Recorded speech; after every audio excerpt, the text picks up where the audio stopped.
आपका पूर्ववर्ती नाम था छीतु पंडा। क्या नाम था? छीतु पंडा।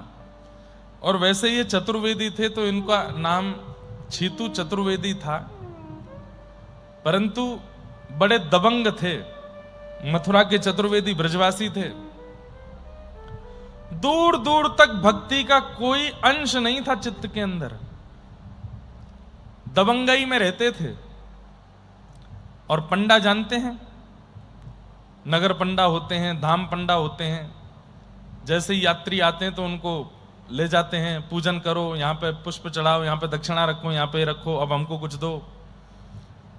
तो पंडाओं का विशेष रूप से भगवत दर्शन कराने का कार्य होता है और उनको उचित दक्षिणा देनी ही चाहिए, उनका अधिकार है। आप लोग बद्रीनाथ जाएंगे, बद्रीनाथ पहुंचते ही जैसे ही पता चलेगा महाराष्ट्र से आए हैं तो आपके पंडा जी वहां मिल जाएंगे आपको, और तुरंत आपको बैठा के बोलेंगे आप कहां से आए हो? वहां से आए हैं फलानी जगह से। अच्छा, आपके पर दादाजी यहां आए थे, देखो उनके साइन है।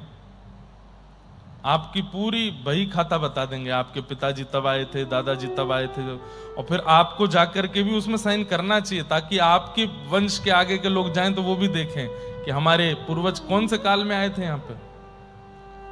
4 धामों के पंडाओं पे तो बही खाता होता ही है। हरिद्वार में भी पंडाओं पर बही खाता होता है। तो छीत स्वामी जी पंडा थे, छीतु पंडा इनका नाम था। और करते क्या थे? मथुरा के विश्राम घाट पर बैठे रहते, और अगर कोई यात्री आ गया भूल से तो उसकी जेब में कुछ बचेगा नहीं। पकड़ करके इनके 4 साथी और थे और ले जाकर के, तू चल जमुना जी में स्नान कर। 1 गोता लगा, 2 गोता लगा, 3 गोता लगा, 4 गोता लगा। अब चल एक काम कर, बोले कहा 10-10 रुपए हम चारों उनको दे दे। 4 गोता लगाए हैं, 4 इनके 10-10 रुपया दे दे। अरे मैंने थोड़ी लगाए, तुमने लगवाए। बोले अगर तू बिना 10 रुपया दे जावेगो तो आगे चल के तेरा पाम टूट जाएगो, विकलांग है जाएगो, तेरे परिवार में सबरे विकलांग है जाएंगे। ऐसी ऐसी बात कहते कि वो डर जाता, वो जहां तहां से करके इनको देता। और फिर लेकर के चल हमारे पाम दवा, चल माते रबड़ी हमें खिला दे, चल वहां से दूध लेके आ, हमारे काजे भोग, हमारे काजे जलेबी लेके आ, चल जा। ऐसे यजमानों से खूब दबंगई से आते थे। और फिर बस एक बार कोई यजमान मिल गया बढ़िया, उसने दक्षिणा दे दी, और उसके बाद कुछ नहीं, जमुना जी पे बैठना, जलेबी खाना, भांग घोटना, और बढ़िया भांग खा करके मस्त निंदा स्तुति में लगे रहना। अरे बाको कहा जावे, वो तो ऐसो है, वो तो ऐसो है, वो तो ऐसो। गोस्वामी तुलसीदास जी एक बात कहते हैं, एक मेरी बात बहुत ध्यान से सुनिए सब लोग। जीवन में बंधुओं पर निंदा मत कीजिएगा। चाहे किसी व्यक्ति ने कितना भी घनघोर अपराध किया, ठाकुर जी बैठे ना दंड देने के लिए, यमराज बैठे ना दंड देने के लिए, आप निंदा मत करो। गोस्वामी तुलसीदास जी महाराज का वो पद, वो चौपाई या छंद जो भी है मुझे याद नहीं है, उसमें वो कहते हैं पर निंदा जो करता है वो अगले जन्म में चमगादड़ बनता है। शाम को जब आप लोग जाओगे कथा के 6-7 बजे गोदावरी के तट पे हजारों चमगादड़ जाती हैं रोज। ये मैं महाराज जी मास कथा में भी देखता था, सप्ताह में भी, और अब भी देखा, यहाँ पे रोज चमगादड़ ऐसे जाती हैं। अब पता नहीं है मुझे साइंटिफिकली, पता नहीं ये बात सत्य है कि नहीं, पर चमगादड़ों का एक स्वरूप है कि उनके पूरे शरीर में एक ही छिद्र होता है। मतलब समझ में आई बात? वहीं से खाना, वहीं से निकालना। और ये जितनी चमगादड़ दिख रही हैं, समझ जाइए ये पूर्व जन्म में पर निंदा करके आई हैं उसके। अरे वो तो ऐसे, वो उसके, हमसे पूछ लो उसके बारे में, ऐसे है, ऐसे ऐसे, इस प्रकार की चर्चाएं करने वाले। और एक बात सुनिएगा, यहां बैठा हर व्यक्ति वो कर चुका है पर निंदा। इसलिए महाराज जी मौन ही रहते हैं कि निंदा स्तुति होगी ही नहीं। जो बोलते हैं वो तो सब करेंगे, वो तो स्तुति भी करेंगे और निंदा भी करेंगे। पर एक बात हम आपको बहुत स्पष्ट रूप से बता रहे हैं, हम बहुत अभिमानवश नहीं कह रहे हैं, पर महाराज जी भागवत जी की इतनी कृपा, इस व्यासपीठ की कृपा से हमसे निंदा ना होती है ना सुनी जाती है। हमसे अगर कोई आके कुछ कहता भी है ना, आपको पता है वो उन व्यास जी का ऐसा ऐसा कुछ सुनने में हमसे मत कहो भैया, और कोई हमारी भी करता है तो हम ठीक है भैया आप प्रसन्न रहो, करके आपको सुख मिलता है कह दो, जो कहना है कह लीजिए। हमारे लाल जी जानते हैं, हमारे गुरुदेव जानते हैं, हम जानते हैं, और औरों को बताने की क्या आवश्यकता। पर निंदा नहीं करना कभी भी।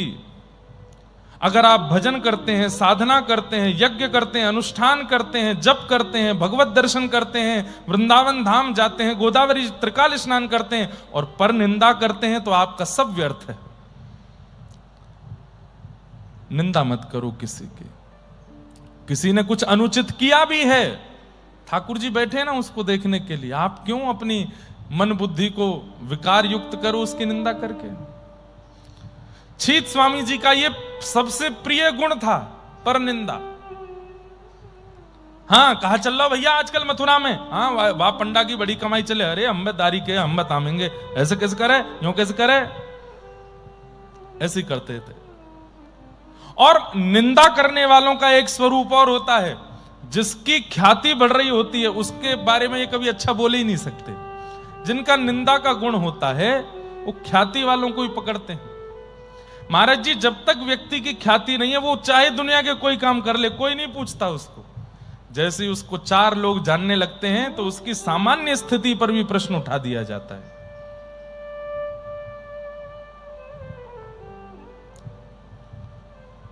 उस समय पूरे व्रजमंडल में ख्याति फैल रही थी गोसाई श्री विठलनाथ जी की, श्रीमद वल्लभाचार्य जी के सुपुत्र, जो कि पंढरीनाथ की कृपा से ही प्रकट हुए, इसीलिए नाम उनका विठल रखा।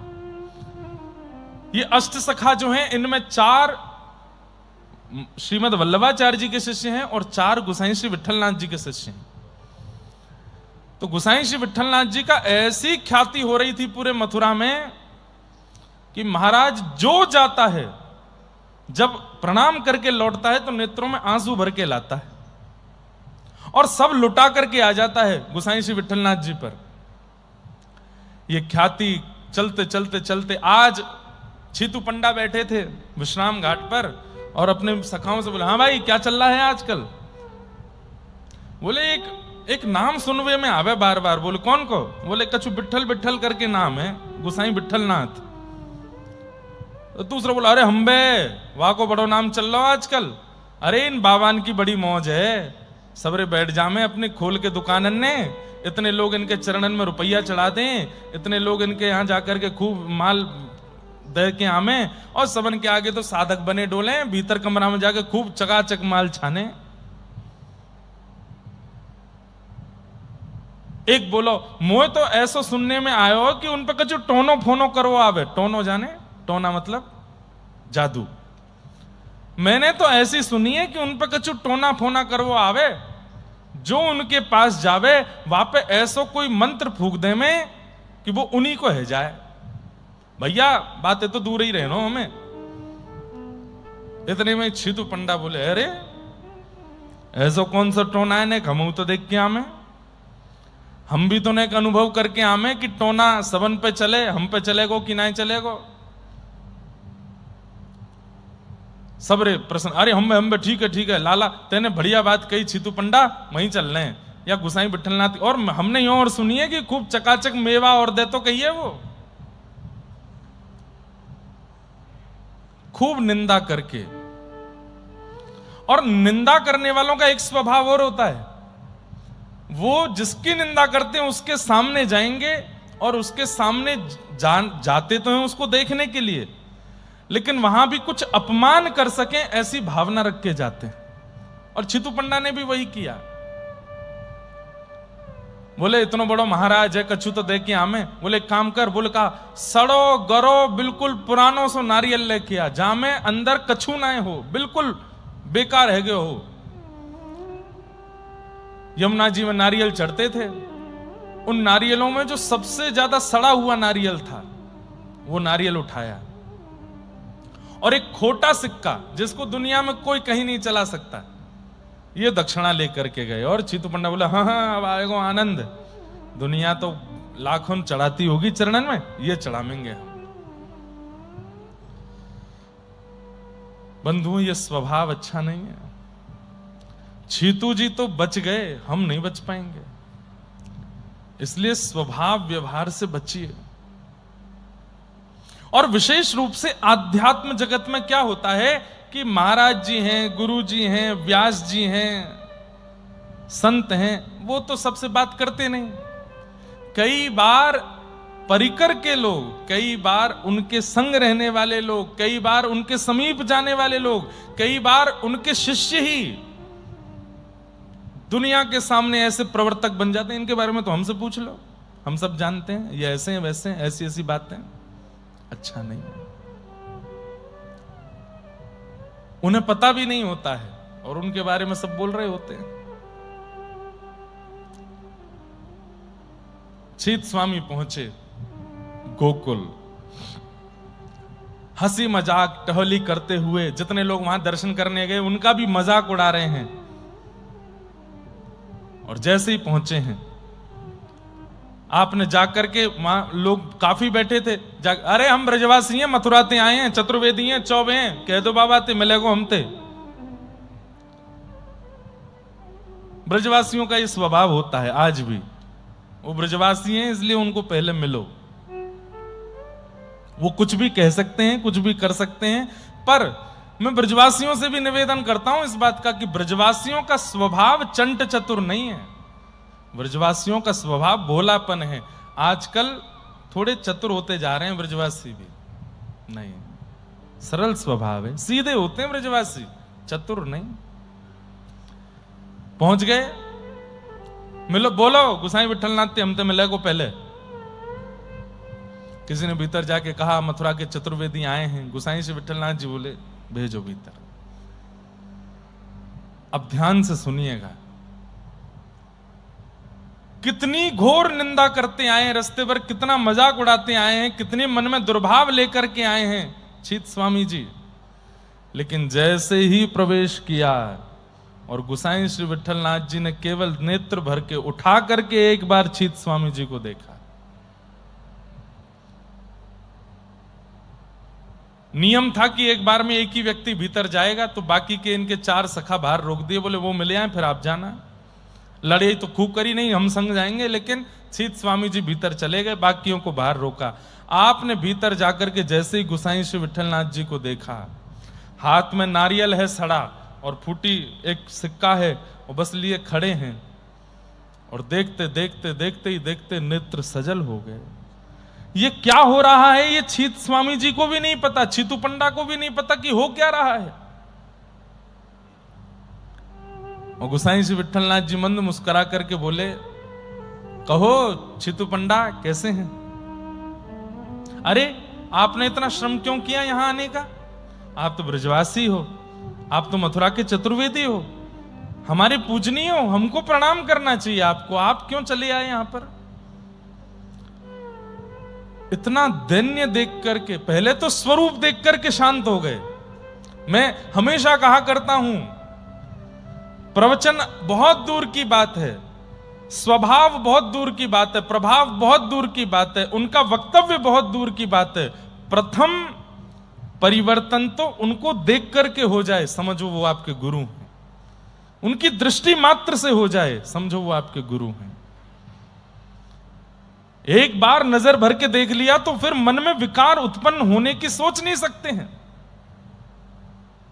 गुसाई जी की दृष्टि पड़ते ही छीतू पंडा के पहले तो बोल बंद हो गए, और आप बस सामने खड़े खड़े नेत्रों से अश्रुपात कर रहे हैं। गुसाई जी ने जब कहा, कहो छीतू पंडा कैसे हैं? आप तो भैया ब्रजवासी हो, हमारे पूजनीय, आप क्यों आए यहां पर? अब छीतू पंडा चाहते हैं बोलना, लेकिन शब्द नहीं समझ आ रहे, हाथ कांप रहे हैं, पैर कांप रहे हैं, जीभ लड़खड़ा रही है। जब बोल नहीं बोल पाते तो शरीर का एक ही स्वरूप होता है, साष्टांग। तुरंत छीतू पंडा ने साष्टांग दंडवत किया। कहां न किसी के सामने न झुकने वाला छीतू पंडा आज दंडवत प्रणाम कर रहा है गुसाई श्री विठलनाथ जी को। गुसाई जी ने तो, अरे नहीं नहीं नहीं नहीं, आप ये मत करो, जल्दी खड़े हो खड़े हो। और बस आपकी आंखों में आंसू हैं, नेत्र लाल पड़े हैं, मुख से कुछ वचन नहीं निकल रहा, हाथ कांप रहे हैं, पैर कांप रहे हैं। आपने तुरंत कहा, कुछ बोलेंगे नहीं? छीतू पंडा रोते रोते बस सर हिला रहे हैं, कोई शब्द नहीं है मेरे पास। ग्लानि हो रही है, आत्मग्लानि हो रही है, मैंने कितनी निंदा की इनकी, और ये कितने दीन हैं, कितने सरल हैं, कितने सहज हैं। अच्छा कुछ बोलेंगे नहीं तो हमारे लिए जो सामग्री आप मथुरा से लेकर के आए हो वो तो हमको दे दो। अब तो छीतू पंडा पीछे छुपावे, सड़ा हुआ नारियल है, खोटा सिक्का है, छुपाइए नहीं, दीजिए ना हमको। बंधुओं, कई बार ना अकड़ू व्यक्ति से अकड़ के बात करोगे तो उसकी अकड़ और बढ़ती है। इसलिए धन्यता लाइए जीवन में। धन्यता एक ऐसा बाण है कि चुभता भी नहीं और सामने वाले को नतमस्तक भी कर देता है। समझ में आ रही है बात? धन्यता एक ऐसा बाण है जो आपके मुख रूपी धनुष से निकलता है और सामने वाले को चुभता भी नहीं है और उसकी अकड़ का नाश भी कर देता है। श्री कृष्ण अधिकतर इसी बाण को चलाते हैं, धन्य, सरल, सहज। लाइए ना, आप सामग्री लेके आए थे हमारे लिए, वो दीजिए ना। अब तो आप छुपाने लगे और रोवे सो रोवे। तब आपने हाथ आगे करके वो लिया, नारियल लिया, सड़ा हुआ नारियल, खोटा सिक्का लिया। आपने वो नारियल जाकर के तुरंत श्री नवनीत प्रियालाल जी के सन्मुख रख दिया। शिष्यों से कहा तुलसी पधराओ, भोग लगाओ। शीत स्वामी जी मना कर रहे हैं, अरे वो सड़ा हुआ गला हुआ नारियल है, उसको भोग मत लगाओ। लेकिन जैसे ही फोड़ करके खोला, अद्भुत, बिल्कुल श्वेत, अंदर मलाई से युक्त वो नारियल, अद्भुत नारियल। खोटा सिक्का जो था ठाकुर जी के चरणों में चढ़ाया, स्वर्ण का हो गया। ये देखते हुए शीत स्वामी जी ने अपने आंखों के आगे देखा और कितना टूटते भीतर से। अब तो टूट टाट करके, मतलब बिल्कुल ये समझिए कि अब छीतू पंडा बचा ही नहीं है, खत्म हो गया। मन बुद्धि विकार में जितने दोष थे सब नष्ट हो गए। तब बस हाथ जोड़ करके आप गोसाई श्री विठलनाथ जी को देख रहे हैं और बस रोते जा रहे हैं। गोसाई जी बोले, कुछ कहिए ना। अच्छा एक बात, अष्ट सखाओं में सबके अंदर कवित्व और गायन का जन्म से ही गुण था, छीतू पंडा में नहीं था। छीतू पंडा ना तो गाते थे और ना लिखते थे, कवि भी नहीं थे, गायक भी नहीं थे। लेकिन गोसाई श्री विठलनाथ जी देख करके मुस्कुरा रहे हैं और ये छीतू पंडा भी नहीं जानते कि उनके मुख से ये शब्द कैसे निकले। और तब उन्होंने अपने जीवन का सबसे पहला पद गाया।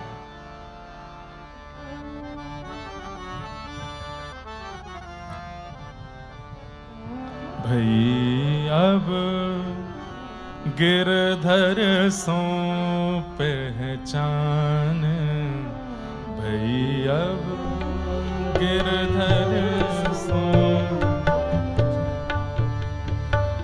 भई अब गिरधर सो पहचान, भई अब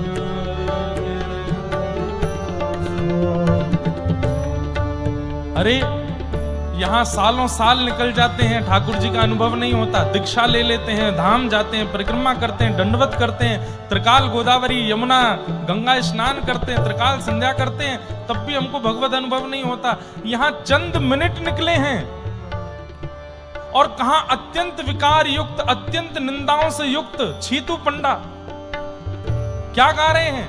भई अब गिरधर सो पहचान। जिनको वेद कहते हैं कि वेदहु पार ना पायो, श्रुतिम अपरे स्मृतिम अपरे भजन्तु भव भीता नीतिम अपरे। जिसे श्रुतियां नहीं समझ पाती, नीतियां नहीं समझ पाती, उन ठाकुर जी के लिए शीत स्वामी कह रहा है कि मैं 2-4 मिनट ही हुए आए हुए और वो कह रहे हैं कि मैं पहचान गया। यही तो गुरु कृपा है। भई अब गिरधर सो पहचान, भई अब गिरधर सो। और इससे भी बड़े आश्चर्य की बात, वो गाना नहीं जानते हैं, वो लिखना नहीं जानते हैं, उनके पास ये शब्द आ कहां से रहे हैं? गुरु कृपा में बहुत बल है बंधुओं, और ये गुरु कृपा का ही प्रसाद है।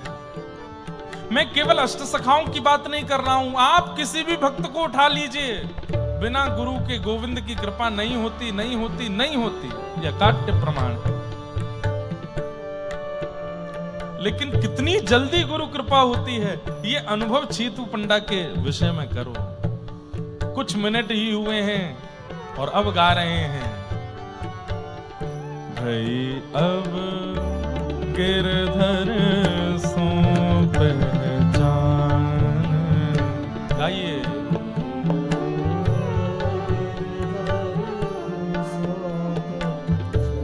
कपट रूप छली में को आयो,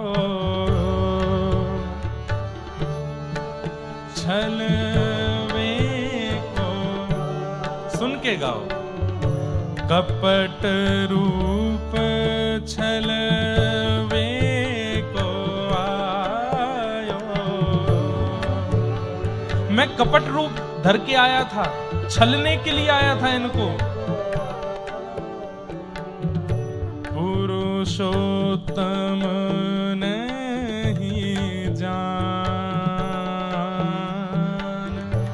पुरुषोत्तम नहीं जान, भई अब गिरधर सो पहचान, भई अब गिरधर सो। मैं तो कपट रूप धारण के आया था, इनको छलने के लिए आया था। मुझे क्या पता था कि मैं किसी व्यक्ति से नहीं, किसी आचार्य से नहीं, किसी गुरु से नहीं, मैं साक्षात पुरुषोत्तम से मिलने आ रहा हूं। अरे मेरे पुरुषोत्तम तो आप ही हैं, मेरे नाथ तो आप ही हैं, नंद नंदन यशोदा नंदन गिरवरधारी, जो कहो सब आप हो गुरुदेव। पुरुषोत्तम नहीं जान, ओ पुरुषो।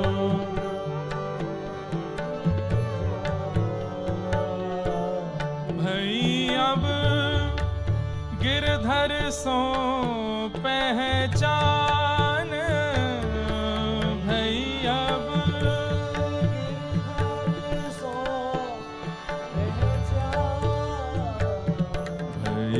अब गिरधर सो पहचान,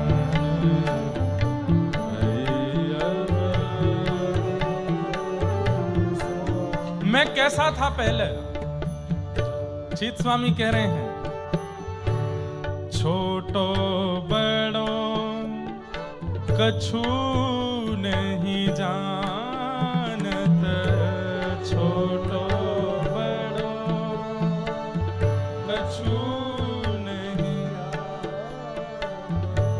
छोटो बड़ो कछु नहीं जानो, छोटो बड़ो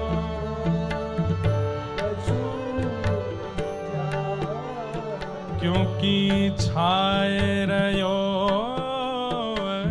ज्ञान, ओ छाए रयो।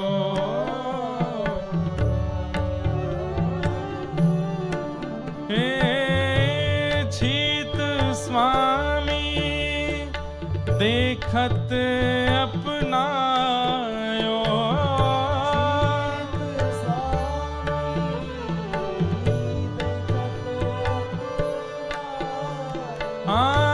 चीत स्वामी देखत अपनायो,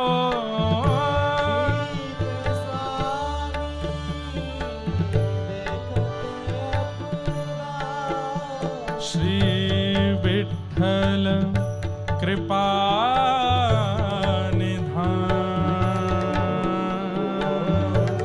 विठ्ठल कृपा। भई अब गिरधर सो पहचान, भई अब गिरधर सो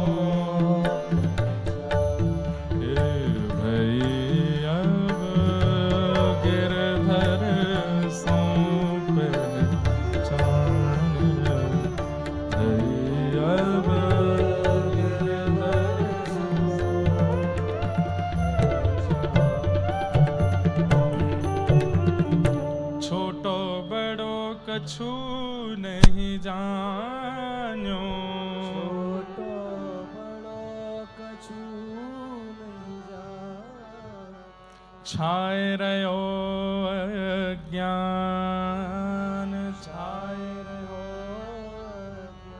छीत स्वामी गिरधर देखत अपनायो, छीत स्वामी देखत श्री विठ्ठल कृपा निधान, विठ्ठल कृपा निधान, भई अब गिरधर सो पहचान, भई अब गिरधर सो। आपने जैसे ही ये पद गाया स्वयं आश्चर्यचकित हो गए, ये शब्द कहां से प्रस्फुटित हुए हैं। तब अंत में आप समझ गए कि ये सब इनकी कृपा है, ये मेरा बल नहीं है, ये मेरा वश नहीं है, ये मेरी योग्यता नहीं है, ये जो मैं कर रहा हूं ये सब इनकी कृपा है। और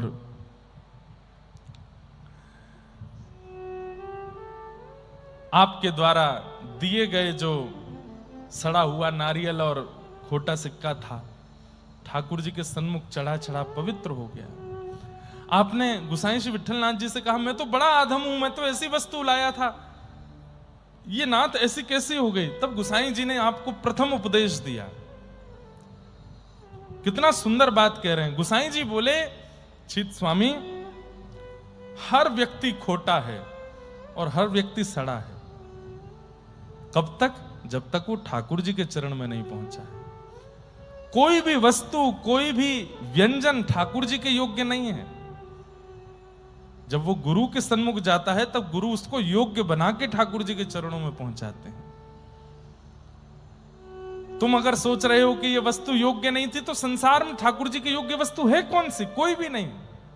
कोई पवित्र नहीं है, कोई अच्छी नहीं है, कोई शुद्ध नहीं है, कोई ऐसी नहीं है जो खोटी ना हो, सब ऐसे ही हैं। परंतु जब गुरु आश्रय होता है तब सब उसको योग्य बना देते। छीत स्वामी बोले, वो तो खोटा सिक्का अलग बात है, सबसे बड़ा खोटा तो मैं था। आज मुझे पहली बार अपने जीवन का अस्तित्व समझ में आ रहा है, मतलब समझ में आ रहा है नाथ। बस अब आपको छोड़ अब कहीं और जाना नहीं है मुझे। रख लीजिए। हो चरणात पत्र को छैया। एक और पद गा दिया। कृपा सिंधु श्री वल्लभ नंदन, बायो जात राखो गए बैया। मैं बाहर जा रहा हूं, मेरा हाथ पकड़ लीजिए नाथ। नव नख चंद्र सरद राकाशि, त्रिभुत ताप मेटत छिन महिया। छीत स्वामी गिरधरन श्री विठ्ठल, सुजन बखान सकत श्रुति नैया। हो चरणात पत्र को छैया। सदा के लिए आप कृपा करके अब मुझे अपने चरणों में ही स्थान दे दीजिए। आपने अभी तक इनको दीक्षा प्रदान नहीं की। एक दिन पूरा गोकुल में रहे। वो 4 सखा बाहर खड़े हैं। कहा भैया हमारे छीतू पंडा को अभी तक निकल के नहीं आयो। दूसरा बोलो कहीं जादू तो ना कर दियो, वही टोना वारो बैठो भीतर, वापस जादू ना डाल दियो हो। आप चारों बड़े व्याकुल हो गए। तभी आपने अब कुतूहल मचा तो एक खिड़की से जाकर के भीतर देखा तो छीतू पंडा तो हाथ जोड़ करके बैठे, आंखों से आंसू बहा रहे हैं। गुसाई श्री विठ्ठलनाथ जी उनको सहला रहे हैं। ओहो ये चारों तो सिर्फ अरे है गयो बंडाधार है गयो भैया, ये तो छलवे के काज है। भीतर देख का हेरो है। खिड़की से झांक के देखा तो छीटू पंडा तो रो रहे हैं, भाव विहल होकर चरण पकड़ रहे हैं। अरे जी हमारो ही छीतू है। ये आज तक अपने मैया बाप के चरणन में तो झुको नहीं है, दूसरे के चरण में कैसे झुक रो है। ये हमारो छीतू पंडा या को का है गयो। अरे भैया रोगी बना दियो, वैद्य के पास ले जाना पड़ेगा, हमारे छीतू पंडा को का है गयो।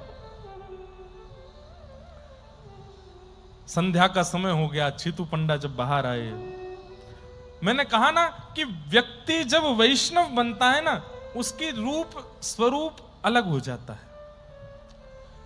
जब तक आप भक्त आवरण में नहीं आते, नेत्रों में चतुरता दिखती है, चाल में अहंकार दिखता है, बोली में मद दिखता है। लेकिन जैसे ही आप भक्त बनते हैं, भक्तापन्न होते हैं, आपकी चाल दीन हो जाती है, आपके नेत्र अत्यंत कोमल हो जाते हैं, आपकी बोली अत्यंत मधुर हो जाती है, सब में दीनता आ जाती है। धन्यता प्रमाण है कि आप शरणागत हो चुके हो, और दैन्य नहीं आया है। आजकल लोग भक्ति भी केवल फेमस होने के लिए करते हैं, क्योंकि ट्रेंडिंग चल रही है। हम कह तो देते हैं तस्मात् केनाप्युपायेन न मनः कृष्णे निमेषयेत्, किसी भी उपाय से सही भगवान के चरणों में आ तो रहे, पर भाई वही बात हो गई ना कि पवित्र नदी के पास जाकर के भी जल नहीं पी रहे हैं, तो कितने बड़े दुर्भाग्यशाली हैं। भक्ति करके भी, भगवत धाम जाकर के भी भक्तापन्न नहीं हो पा रहे, तो ये दुर्भाग्य नहीं है तो क्या है? केवल पॉपुलैरिटी, फेमस होने के लिए थोड़ी करना है।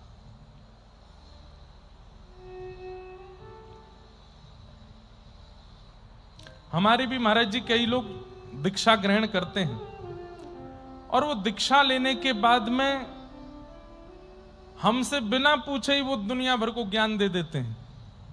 हमारे यहाँ ऐसे, हमारे गुरुदेव ऐसे, हमारे गुरुदेव ये कहते हैं। गुरुदेव, अरे तुम हमसे मिले तो हो नहीं दीक्षा लेने के बाद एक बार भी। इसीलिए हमने गुरु शिष्य मिलन का एक सत्र रखा कि मिल तो लो हमसे, आके बैठो तो सही एक बार हमारे सामने, बात तो करो, पहले मन का भाव तो जान लीजिए। उससे पहले ही पहले बस केवल प्रचार में लगे हैं, गलत बात है।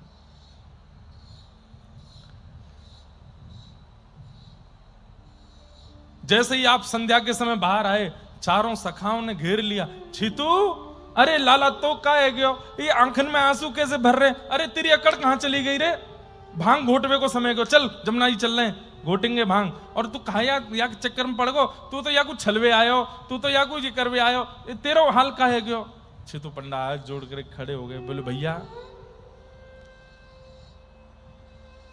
अब आप हमारे सखा तब हैं जब आप इनके हैं। यदि इनके नहीं हो, ठाकुर जी के नहीं हो, तो मेरा आपसे कोई संबंध नहीं है। तजोरे मन हरि विमुखन को संग, जाके संग कुमति उपजत है, पड़त भजन में भंग। तजोरे मन हरि विमुखन को संग।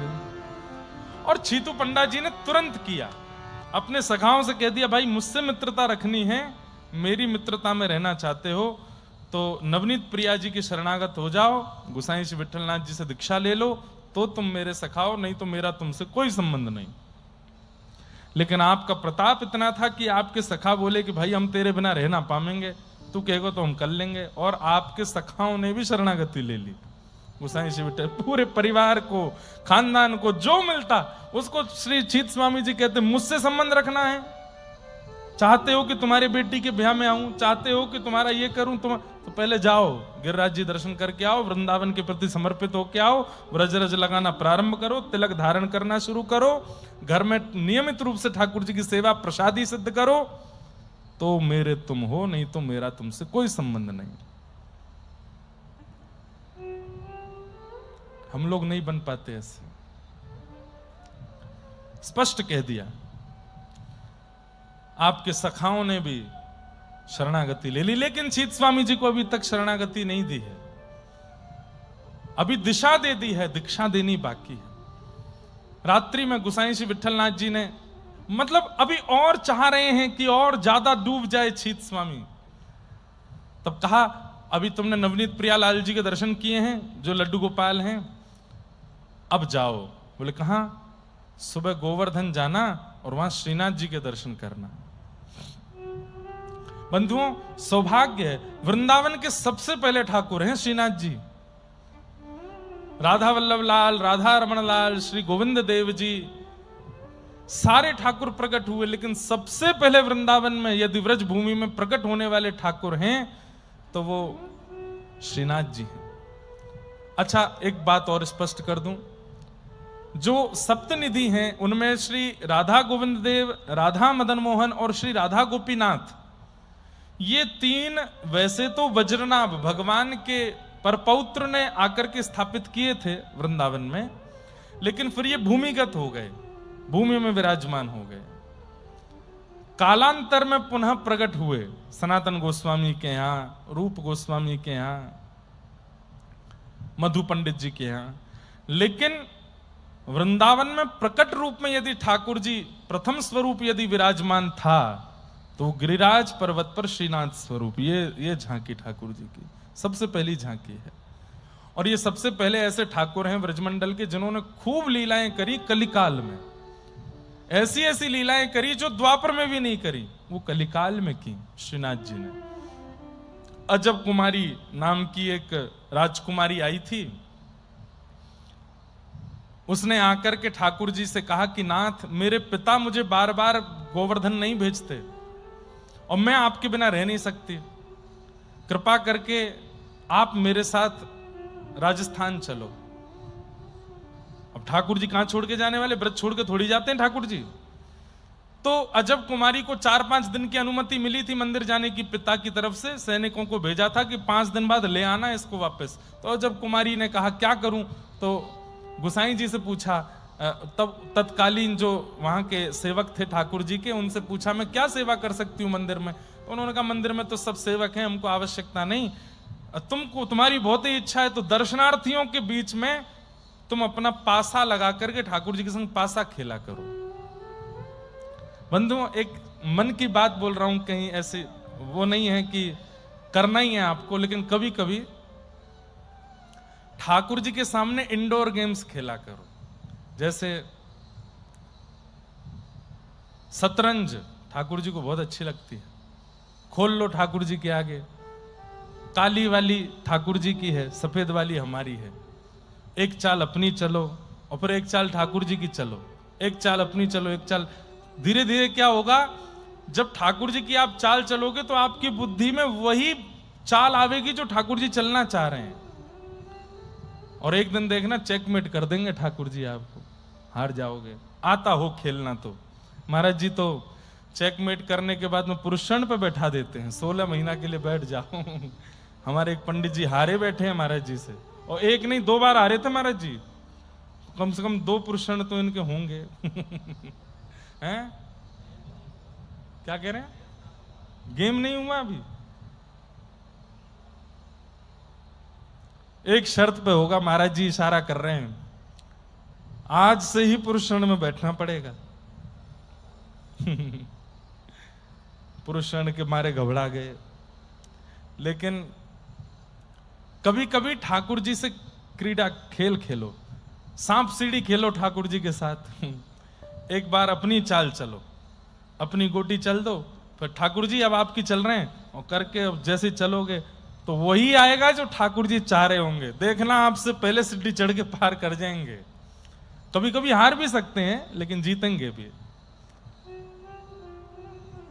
अब कैरम बोर्ड भी खेल सकते हो, लेकिन कैरम बोर्ड में मेहनत ज्यादा हो जाएगी आपकी। एक बार यहां से चलोगे फिर उठ के ठाकुर जी की तरफ से चलोगे। लेकिन ऐसी चाल चलो जिसमें पासा, जैसे पासा है, अब आपको पता नहीं है क्या अंक आने वाला है, तो वो उसमें ये भाव हो सकता है कि ठाकुर जी ज्यादा। लूडो खेलो, सांप सीढ़ी खेल लो। आज के तो यही, अब जो पुराना चौसर है वो तो आता नहीं है लोगों को खेलना, तो इसलिए आधुनिकों में तो लूडो है और सांप सीढ़ी है और चेस है। ये खेलो अपने ठाकुर जी के साथ, कभी कभी खेला करो, उनको आनंद होता है। क्या पता खेलते खेलते आपके महीनों निकल जाए, एक दिन ठाकुर जी आपको इतना बढ़िया सखा बना लेंगे अपना कि जैसे अब गा करके तो हम कर नहीं पा रहे सेवा, श्रृंगार से तो हो नहीं पा रही सेवा, कुछ प्रसाद भी इतना बढ़िया नहीं बना पा रहे, खेल के ही ठाकुर जी के हो जाओ, कर सकते हो। एक शर्त पे, वीडियो मत बनवाना कि बनवा के पूरे सोशल मीडिया पे डालो, देखो मैं ठाकुर जी को हरा दिया, मेरे ठाकुर जी मुझसे हार गए। नहीं, गोपनीय रखिएगा। तो अजब कुमारी ठाकुर जी के सामने चौसर खेलती, एक चाल स्वयं चलती, दूसरी चाल ठाकुर जी की चलती। अब स्थिति ये हो गई कि वहां जितने दर्शनार्थी आते वो सब देखते थे। अच्छा ये ठाकुर जी की चाल है? बोले हाँ। ये तुम्हारी है? बोले हाँ। अब वो जब चलती तो वो जीतती थी, ठाकुर जी हारते थे। एक बार उसने अंतिम खेल खेला, बोले अगर आज मैं जीत गई तो ठाकुर जी सदा के लिए हारे हुए माने जाएंगे, सदा के लिए हार जाएंगे ये। अब तो वहां भीड़ लग गई, दर्शनार्थी सब बैठ गए, दर्शन कम करें, चौसर देखें। और जैसे ही ठाकुर जी का अंक आवे सबके में पूछरी के लौठा की हुप हुप प्यारे, क्या बात है बंसी वारे। लेकिन अगली ही चाल में वो ऐसा चाल चलती कि ठाकुर जी फिर पीछे रह जाते उससे।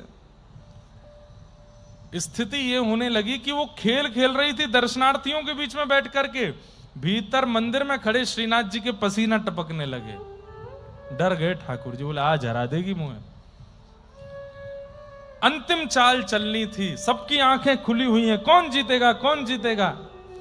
इतने में ही ठाकुर जी उसके चित्त में प्रकट है गए। बोले देख अजब कुमारी, तू मेरी ना है? बोले नहीं हूं आपकी। बोले देख ले तू ऐसे करेगी मेरे संग, जिता दे मुझे। नहीं जिताऊंगी। बोले देख तू मुझे जिता दे आज सबन के आगे, नहीं तो मेरी नाक कट जाएगी। तू एक बार जिताए दे, फिर तू जो कहेगी सो तो को दूंगो।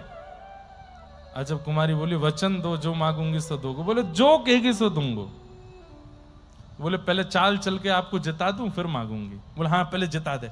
और जैसे ही उसने चाल चली, ठाकुर जी जीत गए, अजब कुमारी हार गई। सब नाचने लगे, लेकिन अजब कुमारी एक टक ठाकुर जी को देख रही है। दो दतुइयां दिख रही हैं श्रीनाथ जी के। तब ठाकुर जी पुनः चित्त में आए, हाँ अब मांग ले, कहा चाहिए? बोले आपने कहा था जो मांगूंगी सो दोगे। बोले हाँ चलो उदयपुर, वहीं विराजो। इतने कहा मांगो। अजब कुमारी बोली अब बात से पीछे मत हटो, आपने कहा था जो मांगूंगी सो दोगे। मैं नहीं रह सकती आपके बिना, आपके दर्शन के बगैर मेरा चित्त नहीं रखता। अब आपने वचन दे के कहा था कि आप आओगे, अब आप चलिए। तब ठाकुर जी बोले मैं व्रज छोड़ के कैसे जा सकता हूं? बोले कि वहीं व्रज को स्थापित कर दीजिए नाथ, अब चलो आप। फिर ठाकुर जी ने माध्यम बनाया मुगल आक्रांताओं को, सबों को सेवकों को आज्ञा कर दी भाई मुगल मंदिर तोड़ रहे हैं, हमको कहीं और लेके चलो। तो पहले ठाकुर जी कोटा गए, फिर वहां से जोधपुर गए, फिर उसके बाद में घूमते फिरते उदयपुर गए, और फिर उदयपुर के बाद नाथ द्वार में आके विराज गए। आज ठाकुर जी श्री नाथ जी नाथ द्वार में विराज रहे। ताली वाली बात तो है ही ना है, वैसे तो अच्छी बात है विराज, पर ब्रज कब आवेंगे वापस? हमें तो बस यही प्रतीक्षा रहती है कि लाल जी जल्दी कृपा करो। कहीं सुना था, पता नहीं इसमें कितना सत्य है, कि एक दिन श्रीनाथ जी वापस आएंगे, श्री गोवर्धन आएंगे और फिर सदा वहीं रहेंगे। पता नहीं हमारी जीते जी ये होगा कि नहीं, पर ठाकुर जी जहां भी विराजे सुख से विराजे, उनकी राजी में हम राजी हैं। तो गुसाई श्री विठलनाथ जी ने आज्ञा कर दी, बोले नवनीत प्रिया जी का दर्शन किया, अब जाओ श्रीनाथ जी का दर्शन करो। आज भी नवनीत प्रिया जी श्रीनाथ जी दोनों एक साथ दर्शन देते हैं नाथ द्वार में। एक मंदिर में श्रीनाथ जी हैं, बाहर निकल के बाहर थोड़े एक ही मंदिर के आंगन दूसरे आंगन में जाते हैं तो वहां नवनीत प्रियालाल है। मेरा बहुत मन लगता है वहां पर, इतना आनंद आता है दर्शन करने। सुबह से शाम तक हम दर्शन ही करते रहते हैं। मंगला से शुरू होते हैं, 8 बार दर्शन होते हैं, 8 बार जाता हूं मैं और दर्शन करके आता हूं। श्रीनाथ जी बहुत सुख देते हैं। वहीं से पधारे गिरधर लाल। और ये भी एक कथा तो वैसे सुनी है सबने लगभग। पहली बार जब मैं गया था तब मेरे यही भाव कहा था कि नाथ हम ब्रजवासियों को छोड़ के इतनी दूर क्यों आके बैठ गए, आप कृपा करो ना, चलो मेरे साथ। और गोवर्धन वासी सांवरे तुम बिन रहो ना जाए, ये पद गा के सुनाया। और बस उसके थोड़ी देर बाद ही श्री गिरधर लाल जी गोद में आ गए, और तब से आज तक संग ही हैं। तो हम तो मानते हैं कि श्रीनाथ जी से हमने कहा चलो हमारे साथ, तो आ गए, आज भी विराजते हैं। हम रामानुजी वैष्णव हैं, रामानुजी परंपरा में हमारी दीक्षा हुई, लेकिन सेवा पुष्टि मार्गीय ठाकुर जी की प्राप्त हुई। कई लोग इसमें बात बोलते भी हैं, तो मैं कहता हूं कि भाई ठाकुर जी संप्रदाय में मत बांधो। ठाकुर जी हैं पुष्टि मार्गीय भाव से सेवा होती है ठाकुर जी की, इसका मतलब ये थोड़ी कि रामानुजी नहीं कर सकते सेवा, सब करेंगे। रामानुजियों के नारायण है तो नारायण की सेवा पुष्टि मार्गीय कर सकते हैं, पुष्टि मार्गियों के। और रही बात, हम ब्रजवासी हैं, ये स्वरूप जो है और ये स्वरूप जो है और ये स्वरूप जो है, इस पे तो हमारा जन्मसिद्ध अधिकार है, ये तो हमारे ही हैं। जैसे महाराष्ट्र के लोगों का इन पे अधिकार है, ये आपके हैं। शंख चक्र गदा पद्मधारी चतुर्भुज द्वारिकाधीश पर गुजरात के लोगों का अधिकार है। शेष नाग पर पौड़े हुए ठाकुर जी का दक्षिण के लोगों का अधिकार है। महाप्रभु जगन्नाथ पर उड़ीसा के, कलकत्ता के, बंगाल के लोगों का अधिकार है। पर ये